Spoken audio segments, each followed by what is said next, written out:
The Soviet Union is a country which lasted for about 70 years, and in those years it shaped the existence, way of thinking, and politics of the world.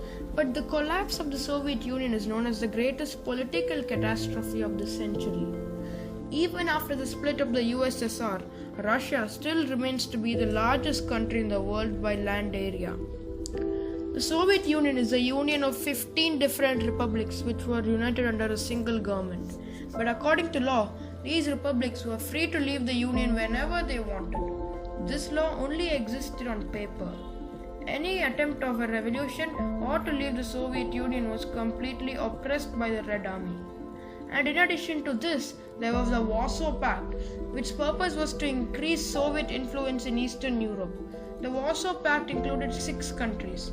They were Germany, Czechoslovakia, Poland, Romania, Bulgaria, and Hungary. These countries were just satellite states with very negligible independence. The USSR also chose the leaders of these countries. However, the Soviet army would oppress any move for independence from these countries. They have done this in the past to Hungary in 1956 and Czechoslovakia in 1968.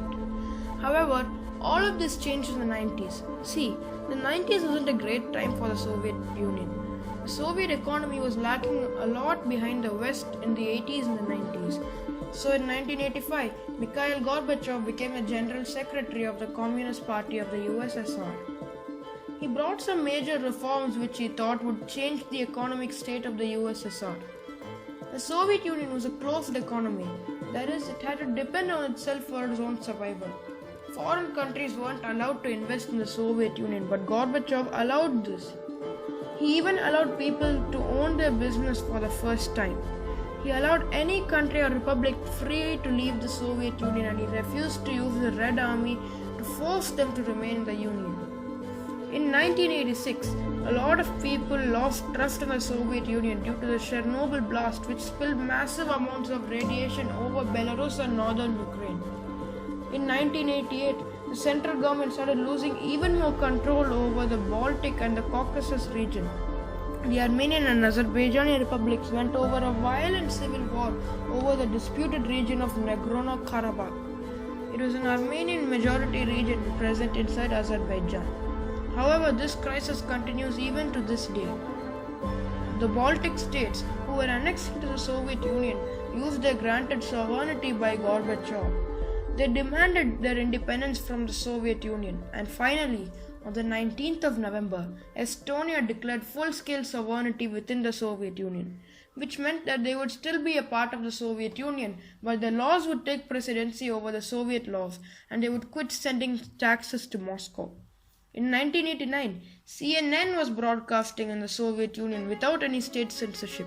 In July, Lithuania and Latvia joined in declaring its sovereignty from the Soviet Union, and the anti-Soviet party in Poland won a thumping victory, which meant that Poland left the Warsaw Pact.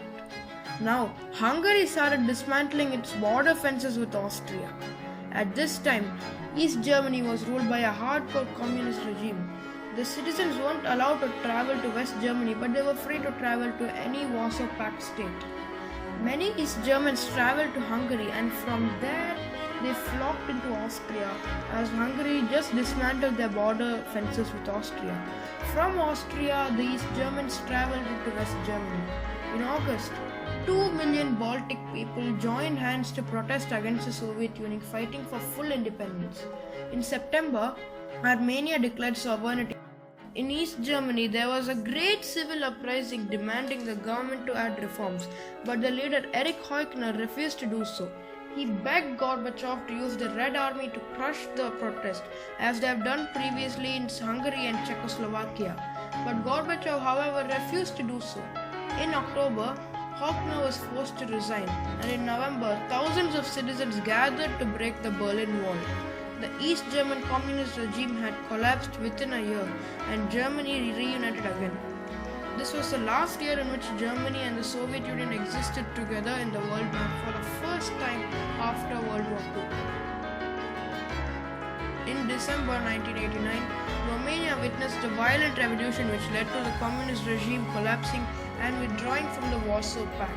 In March, Lithuania became the first republic to announce their secession from Soviet Union. 2 months later, Latvia and Estonia followed the same. Georgia declared their sovereignty in May, and in 1991, Czechoslovakia, Bulgaria, and Hungary left the Warsaw Pact. In April of 1991, Georgia seceded from the USSR, and finally in June, Boris Yeltsin won the elections in Russia and became the president of Russia. He finally declared Russian sovereignty from the USSR. In August 1991, Gorbachev had the last effort to save the Soviet Union. He changed the name of the Soviet Union from the Union of the Soviet Socialist Republics to the Union of the Soviet Sovereign Republics, still maintaining the USSR acronym. All republics except Ukraine agreed to this, with Kazakhstan strongly supporting this. The Russian Republic was all set to sign this, but a group of communist hardliners staged a coup. They put Gorbachev on a house arrest and demanded Boris Yeltsin to be arrested. Boris Yeltsin gathered his supporters and rallied on a tank, and the coup was quickly dismantled. Instead of slowing down the dissolution of the Soviet Union, the coup accelerated it even faster. 2 days after the coup, Ukraine seceded, and 3 days later, Moldova seceded. 4 days later, Uzbekistan and Kyrgyzstan seceded on the same day, and 9 days later, Tajikistan seceded. And 12 days later, it was Armenia that left, and a month later, Azerbaijan left. At the end of October, Turkmenistan left, and now it is only Russia, Belarus, and Kazakhstan.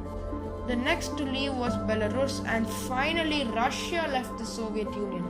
This made Kazakhstan the last and the final member of the Soviet Union for 4 days.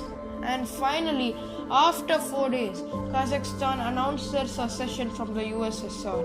Now the Soviet Union existed as a country with a leader and a parliament, but without a single piece of land. And finally, 10 days later, all leaders of the Soviet Union came together to announce the dissolution of the USSR.